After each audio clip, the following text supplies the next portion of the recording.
Hey Ringside Crew, welcome to the internationally known Dudes at Ringside Podcast. And now here's your host, Joe Panther III.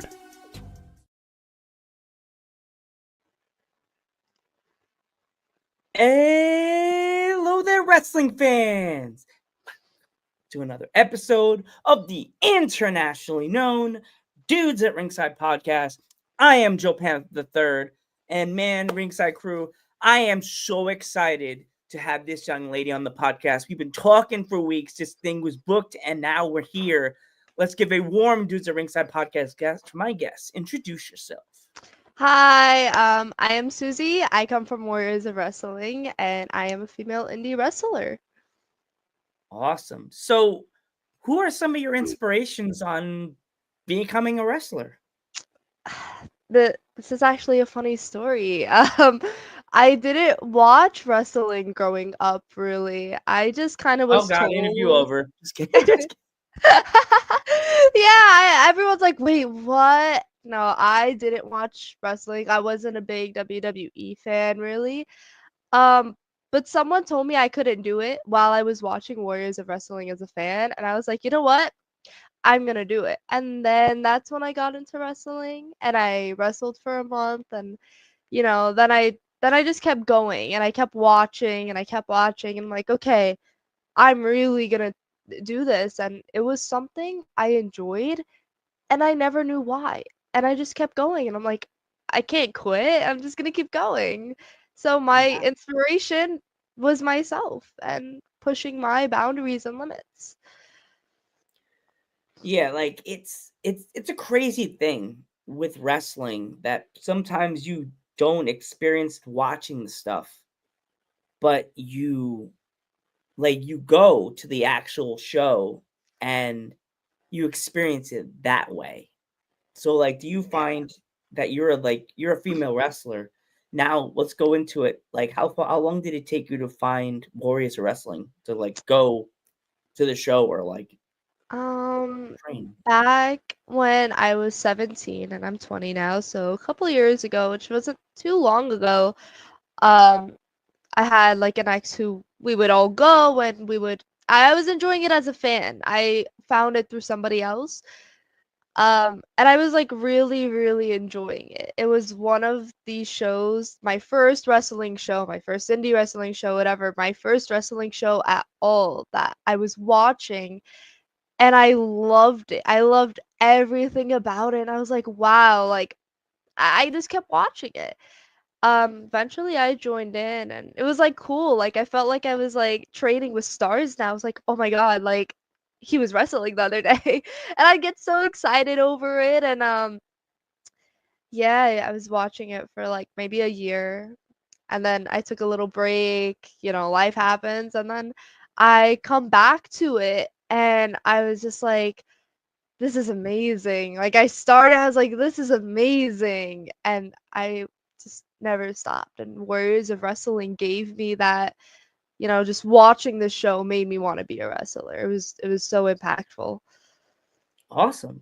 Like, what does it feel like to be wrestling in the big city of New York? Like being in the Oh. indie scene? Um, it's honestly a really great feeling because like at first when I started I was like, "Oh, I'm definitely not, gonna be like popular. No one's gonna want a picture with me. I'm not gonna sign anything. I'm just wrestling. I don't think I'm gonna be good enough." I doubted myself a lot. And then you keep going and you realize it's New York, and it is, you could really have a name known out there. Um, so I try and I keep pushing on socials and I keep training, and then it's a good feeling because you go to the shows and people want pictures with you. Like I've signed like a little girl's autograph and I was like in the back crying. It was like my first show. I signed and I hugged her and I was like, oh my god, this was the sweetest thing ever. And I cried because of how amazing it was. Just that feeling alone. Awesome. So, do you remember who your first opponent was? Oh, it was Chris Romano. Ooh, Chris I Romano. wrestled Chris Romano. on a pre-show at Warriors of Wrestling, and it was a great match. And I know that not everyone's gonna have really good matches, but I was proud of that match because I never saw myself going out in front of like 100 people in a crowd and high-fiving everybody, and I was nervous. I was a wreck in the bag. But I was so happy with it. I was like, "Oh my god, this is amazing." So Chris Romano was amazing to wrestle. I had a good time. I had a really good time again. Did you have did you have a gear set yet? Because I've asked this to a lot of wrestlers. Sometimes they didn't have gear. They said shorts and a t-shirt. Did you have anything down yet? No, I had stuff from Shein that I've ordered, and I went in my closet because I didn't have like a big heads up about the show because we were unsure if I was going to be like put on it. And I was like, okay, what do I wear? So my first gear was the skirt, like the red and black top. And it looks like gear. I just buy a lot of skirts. And I was like, okay, like I could be iconic. I love wearing skirts. So I was like, I'm gonna make it skirts. I'm gonna put shorts. I want to throw on a skirt, and then I started getting the idea with like pigtails, cause like I love pigtails, and I was like, you know what? This is my gear. This is my gear. That's it. And I had no set gear till this day. I kind of don't. I don't have Mm. custom gear yet. Do you ever feel that like you and a bunch of the other ones like in the young within run the young community and in indie wrestling scene, do you ever feel like you're the future of the indie scene, like the future you're part of that new brand that's trying to push forward, indies is not new, the indie scene is so old that it's kind of crazy if you think about it. You're part of that new breed of independent wrestling. Have you sat and thought about that yet? I never really sat and thought about it because I think I'm so doubtful sometimes of myself, like, oh, there's a lot, why would I be that person? But the way I've been going with my career now, wrestling wise, it's something like, okay, I could really make an impact. I think that I could do so good and I could keep pushing forward and making it forward and making people believe. I know some people believe like, oh, it's the indies. It's not WWE. Like why it's not that good. I've had people tell me that and I'm like, no, but come watch this show and they would change their mind. Mm. Um so I kind of like try thinking like, okay, I'm young and I'm training and I could do it, and then I will become the new breed Mm. because I have only space to grow. I find it really awesome that like you're like in your 20s, and when you first started out, you were like what you said 17, right? You're 17 years old when you first started. Right. Yeah, but I quit after a month when I was 17 because I Mm, was in high school. I lived very far. I didn't have my license. It was too much going on. So I mm. quit after a month and I came back January 2024 and I trained ever since then. Oh, wow. Yeah, so So now that you're active part of the roster, do you have any wrestlers that are on the roster that you like you've been scouting and you've been wanting to wrestle them but you haven't had a chance to do it yet? uh, um I would love to like wrestle the girls at training eventually, but it's something that, you have to train, you got to be on the shows, you got to look good out there, so it's going to take time. So there not being a lot of females in my current roster at all. Um, Intergender wise, I guess I don't know. This is a little hard. I would have loved to wrestle like Danny Storm. Think the Mm. things he does is really cool. It's great working and training already that I was like it'd be awesome. I think it could be cool. Um, it's probably one of them because I do look up to the wrestlers in our roster because I see them train and I know the work they put in. So it's like I would love to wrestle everybody on the roster eventually. That's cool. Are there any well, like with your character Suzy, like is that more like is that you in a nutshell, or is it just something cranked up to 1,000? it's me, but like I think it's really just me. I come out optimistic naturally. There's nothing else. I'm always up. I'm always smiling. I'm always wearing skirts. So I put it in a gimmick where it's like I could be me and I don't have to fake it, but I'm going to turn it up, like wrestling wise. And I enjoy it because it's like I love being happy naturally and I love making other people happy. I'm a big people pleaser. So when I could do that, being myself and wrestling out there in a gimmick, then it's like I kind of put it together. I've gotten like a couple compliments and comments and messages like, "Oh my God, I love how optimistic you are out there." I'm coming out to Shakira, I'm dancing, high-fiving everyone, and I love doing it. And it comes out naturally. That's how I started it. It just came out. I just found it like that. So how many, like, how do they do the Warriors wrestling show? Is it like monthly? Is it like how many times a day do they like months? So these shows are monthly, mostly. Yes, we usually have a show on a Saturday. Um, and at least this July we're having two. We're having one at Breezy Point, and then we're having one in Staten Island. So I mean, we usually have done just one a month. This month is like my first two shows a month, but yeah, it's usually once a month on a Saturday. And we switch between like Brooklyn and Staten Island, different venue. So everyone has a chance to go wherever they are. Here we go. I'm not calling out the Staten Island and I'm not calling out the Brooklyn people because my sister be like, "Don't be Everybody. doing that." Which crowd gets hyped faster? Like, is it the Brooklyn people or the Staten Oh, Island people? I want to say, like, for me, my experience when I was out there, I want to say Staten Island, but it might just be because that's like our home training place. So maybe it's like because of the crowd there. And I don't think I've had like the best matches in Brooklyn yet. So it's like my matches that I know have been really great and I got really big pops for was Staten Island. Mm. So probably Staten Island right now.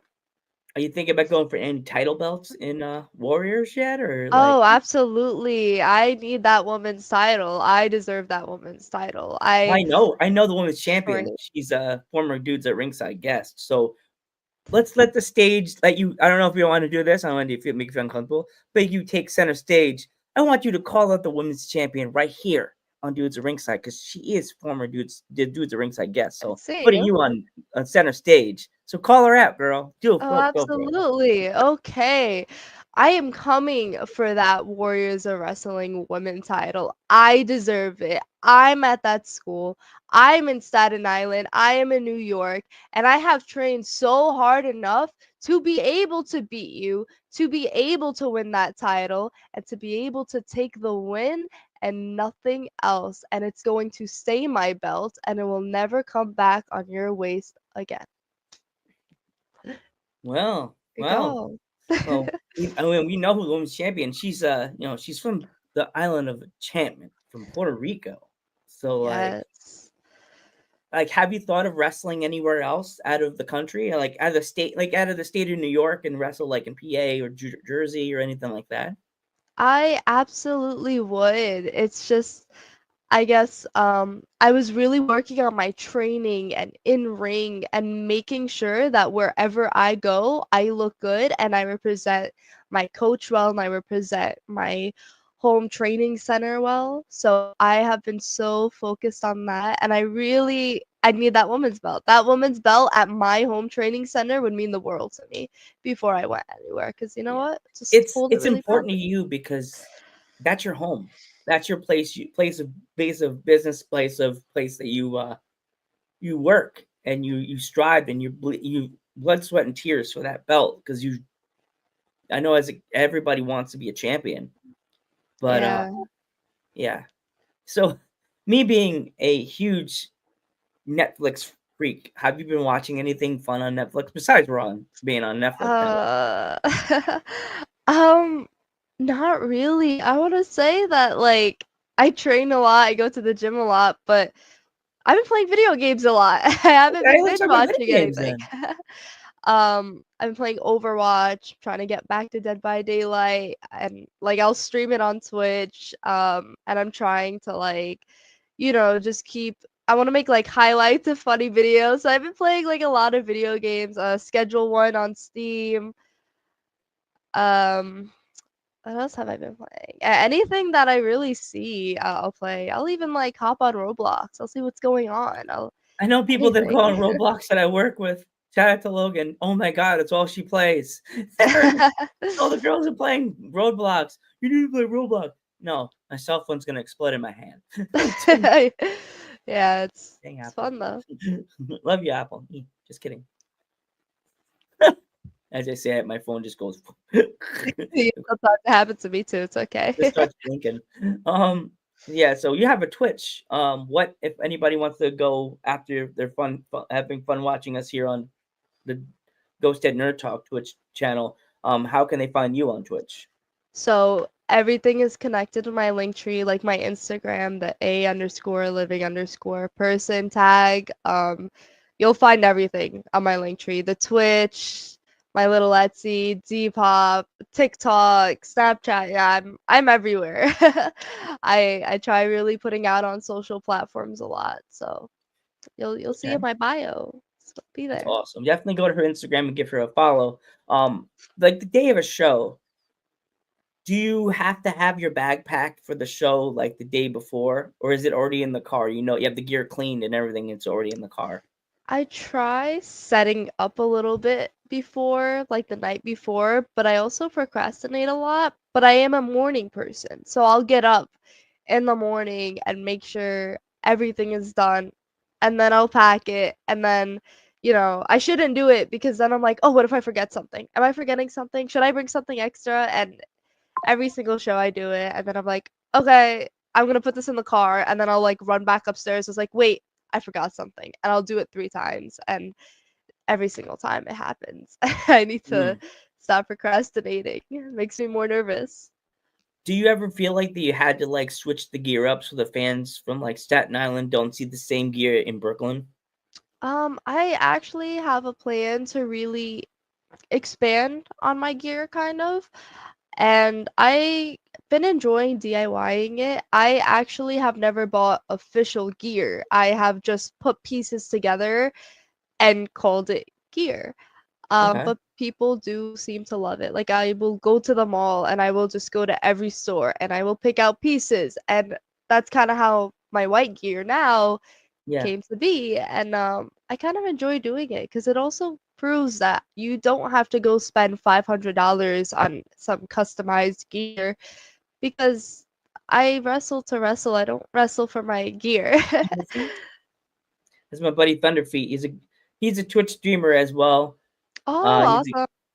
good guy. He always plays a lot of video games. He's always out there playing. I forgot. He always play. Thunderfeet? What's the game you're always playing on Twitch? He's always playing a certain game all the time. Like he always plays. Forgot the game he's always playing. He's always playing. Like I just do this on Twitch. Like people are like, oh, you should play WWE 2K. Yeah, and then get the copyright strike on you. I mean, I have WWE. It's just like I'm not that good at the game for now. I You're haven't like I like do. really played it. Just go to So universe mode and set the match, pick the match, pick the wrestler, pick the whatever, and just push yourself as computer and just sit and just. That's what just I watch. do. I I just try like watch. taking from it. I played it once and I went to my coach and I was like, "Oh, I did this in the WWE game. Can I like try it? I think I understand more." And it's like, "Did the video game really help you?" I was like, "Yes." Wrestling video games saved my life. Yeah, really, it helps. So like, when it comes to like being like able to understand like wrestlers like daily schedule, like when do you prep for your workouts, like when do you have like a certain training schedule you have other than being at Warriors, like workout work regiment? Well, I do go to the gym, and I will say sometimes I did get very inconsistent with the gym, but I'm back on my consistency. I always try doing full body no matter what. I need that cardio. Like for professional wrestling, you need everything. You need the cardio, you need the upper body strength, you need your leg strength, you need everything that you could possibly use in your body to become a better professional wrestler. So that's what I do.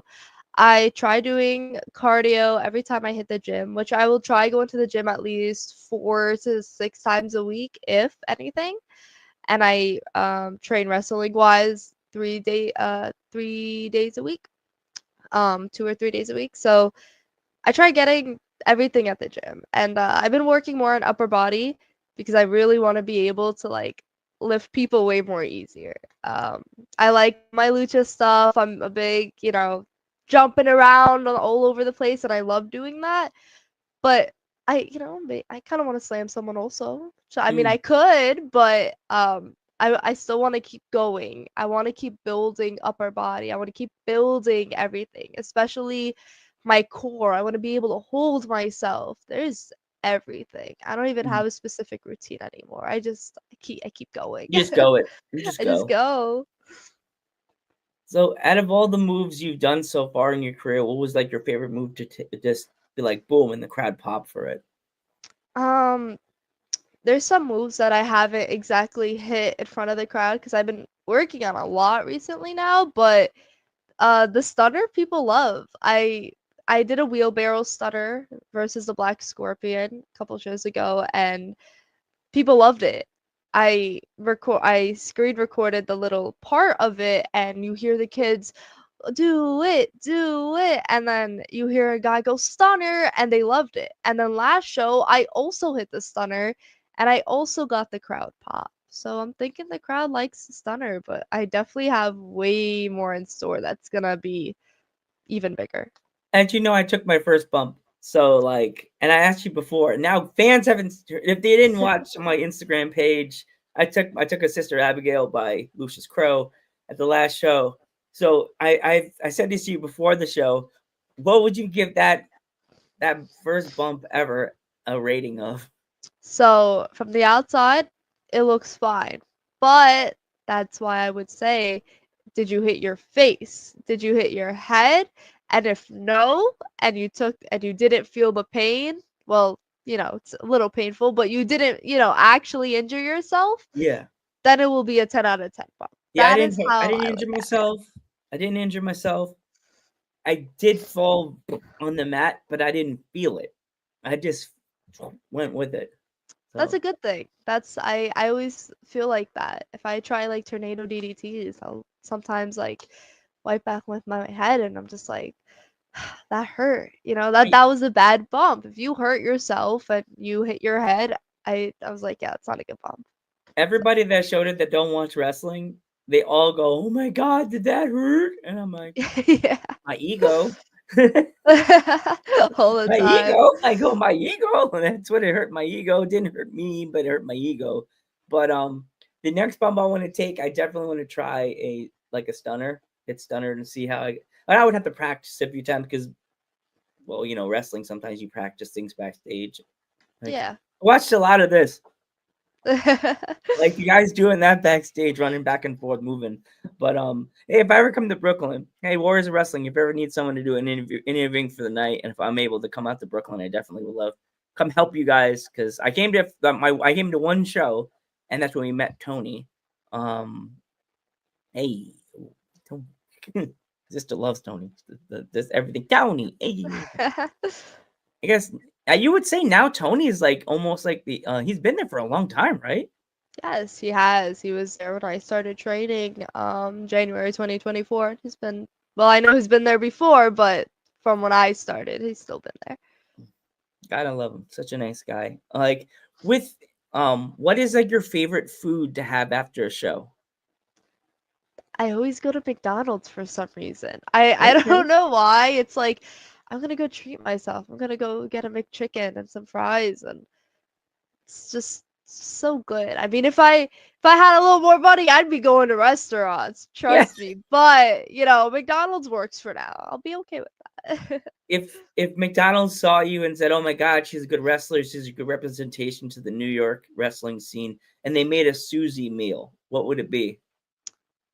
Okay, it would be a McChicken with buffalo sauce because for Ooh. some reason I always take the buffalo sauce and I put it on the McChicken and it tastes really, really good. And everyone's like, "What are you doing?" I was like, "Watch, watch." And it's so good. So McChicken with buffalo sauce, with the fries, of course. Maybe some nuggets in there. It'd be a big meal. Oh And gosh, I'd put ice cream in there. those poor 100% wrestling fans. cookie dough ice cream. Cookie dough chocolate chip ice cream will be a new frosty for me. Yeah, McFlurry. Yeah, like it's crazy to think that like after a show, some groups, some wrestlers go and they go out hanging out and they do stuff. But I know you guys, you're the ones that help clean up after the show. So like, what time would you guys say that you guys get done and get officially get done like like unpacking after a show? Like, what time do you guys usually get done? I want to say it like it's like an hour maybe after the show ends. So let's say the show ended at 9:15 or 9:30. Usually everyone would start leaving 10:15, 10:30. It kind of depends like how many people we still have, who's doing all the ring crew, are we doing it fast and efficient enough? And how much of a mess there is. Some fans get really crazy. They will throw a lot of stuff at the heels. So I'm usually the one to clean that up. So Oh, jeez. it sucks sometimes, but it is a lot of fun. I will say like after the show and everything and everyone's cleaning, we have this thing like we say bye to everybody before we leave and it feels so good to we come in, we say hi to everybody, we leave, we say bye to everybody. We all go home and we're like, good show, guys. We did it. So Awesome. Um, before we go, Suzy, if there was any kids that wanted to get into the business like you did, what kind of advice would you have for them? it's a very never give up sport. Because there was so many times where I would sit there and cry because I can't do something. I would sit there and cry because everyone was better than me. You can't compare yourself to people all the time because everyone learns at a different pace. And I wish I learned that earlier that everyone will learn at a different pace. Just because you couldn't get this bump down 1 month in, the other person might not get the bump down 3 months in. So it's don't compare yourself and even when you're, wrestling, make sure you work out on the side. It's something that you can't let yourself down because there will be so many times where like I can't do this, this is too hard. Why can't I get this right? You will beat yourself up over it for not getting it right, especially when you start. It's just repetition. You got to keep going. You can't stop. You can't give up. And once you do, that's going to ruin you. And then it takes time to climb back up from beating yourself up over it. Like just sitting there and crying, it's not fun. So, make sure you have those people that support you too. In a good training center, especially make sure you do your research because there could be some really bad training centers out there. But I'm very lucky with this one, and people will support you and they will sit and help you get something down until you get it, until you have enough reps of it. And I guess another advice is speak up. Like, if you don't know something, if you can't do something, speak up. And the best thing you could do is have confidence. No matter what you do it with confidence, and it will always be 10 times better. So. Awesome. I want to thank you so much for coming on the podcast. Before we go, Suzy, if there's any shows coming up for Warriors of Wrestling, really quick, how can they get tickets? You guys can go on the Warriors of Wrestling website. You'll look it up and it's right there. Warriors of Wrestling on each poster. You will see it on Instagram.